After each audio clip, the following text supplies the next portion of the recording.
In the middle of the Egyptian desert stands a structure so precise, so massive, and so enduring that for 4,500 years it has refused to collapse, disappear, or be forgotten. It was built before Rome, before Greece reached its height, before most of recorded history even began. And the most unsettling part? We still struggle to fully explain how it was done.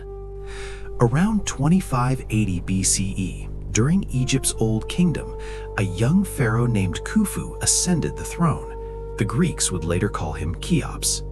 His father, Sneferu, had already transformed Egypt into a laboratory of monumental architecture, experimenting with pyramid angles and structural stability in what became one of the most ambitious state-building programs of the ancient world. Egypt at that time was unified, politically centralized, and economically stable. The Nile flooded predictably, agriculture flourished, and the state controlled land, labor, and distribution. There were no coins. Wealth was measured in grain, livestock, copper, and manpower. Units like the deben, a weight measure of copper or silver, were used for accounting. In modern terms, economists estimate that constructing the Great Pyramid might equate to between 1 and 5 billion US dollars, depending on how labor is valued. But this was not a market-driven project. It was state mobilization on a scale the world had never seen. To understand why it was built, you must understand what a pharaoh represented. The king of Egypt was not merely political authority, he was divine. He was considered the living embodiment of Horus, and upon death, he was destined to ascend and join Ra among the eternal stars. If this transition failed, cosmic order itself, Ma'at, could collapse.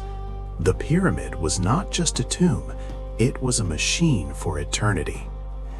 Originally standing at 146.6 meters, the Great Pyramid was clad in polished white limestone casing stones that reflected sunlight so intensely it may have appeared like a radiant beacon across the desert. Today, the casing is gone, stripped away over centuries, but the core remains. Approximately 2.3 million limestone blocks, each weighing between 2 and 15 tons, with interior granite beams reaching up to 70 tons. No steel, no cranes, no engines. Archaeological discoveries have dismantled one of the greatest myths. The builders were not slaves in chains.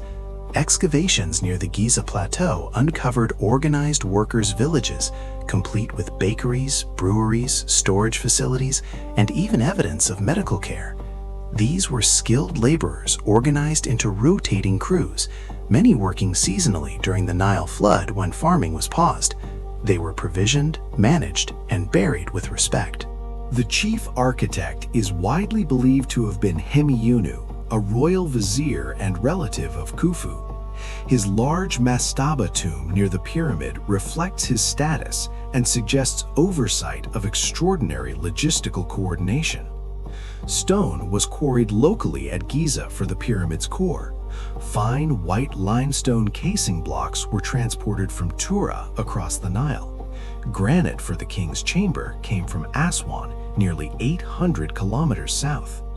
In 2014, archaeologists discovered papyri at Wadi al-Jarf, known as the Diary of Merer, describing the transport of limestone blocks by boat along canals connected to the Nile. These documents are among the oldest surviving written records in history and offer rare insight into the organization behind the project. Now, imagine the pyramid in cross-section. Enter through the original northern entrance. A descending passage slopes downward into the bedrock beneath the pyramid, leading to an unfinished subterranean chamber carved directly into the rock. Why was it abandoned? Was it an early design change? A symbolic element?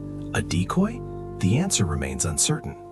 Return upward into the ascending passage, which leads to the Grand Gallery, a monumental corbelled corridor nearly 9 meters high. Its steep incline and narrowing walls create a powerful psychological effect, forcing the eye upward and amplifying the sense of ascent. At the top lies the king's chamber, constructed entirely from massive granite blocks. Inside rests a simple granite sarcophagus, empty. Above this chamber are 5 relieving chambers stacked vertically, each lined with enormous granite beams, designed to distribute weight and prevent structural collapse. This is not primitive construction, it is advanced engineering. Below and slightly offset is the so-called Queen's Chamber. Whether it was intended for a queen remains debated. Narrow shafts extend from both the king's and queen's chambers toward the outer surface of the pyramid. Often referred to as air shafts, many researchers believe they had symbolic astronomical functions, possibly aligned with specific stars, such as Orion's belt or circumpolar constellations associated with eternity in Egyptian cosmology. The pyramid is aligned to north with an error of only 0.3 degrees, without compasses, without modern instruments, likely through precise stellar observation. Construction is estimated to have taken about 20 years. Imagine the coordination required, quarrying millions of blocks, transporting them, lifting them with ramp systems still debated by scholars, feeding thousands daily, maintaining political authority, and achieving geometric precision, all in the Bronze Age. When Khufu died, he was placed within the king's chamber. Rituals were performed, the passages were sealed. But eternity proved vulnerable. The tomb was likely robbed in antiquity. Over centuries, especially after a powerful earthquake in 1303 CE, much of the outer casing stone was removed and reused in Cairo's construction. The once smooth pyramid became stepped and weathered, yet it endured. Persians marched past it, Greeks studied it, Romans admired it, Arab scholars documented it. In 1798, Napoleon Bonaparte stood before the pyramids during his Egyptian campaign and is said to have told his soldiers, "From the heights of these pyramids, 40 centuries look down upon you." Today, the Great Pyramid of Giza remains the only surviving wonder of the ancient world. Not the Colossus of Rhodes, not the Lighthouse of Alexandria, not the Hanging Gardens of Babylon. Only this. It has survived wind erosion, looting, conquest, earthquakes, and the pressure of modern tourism. Even now, scientists scan its interior using muon detectors, searching for hidden voids and structural secrets. The Great Pyramid is not just stone.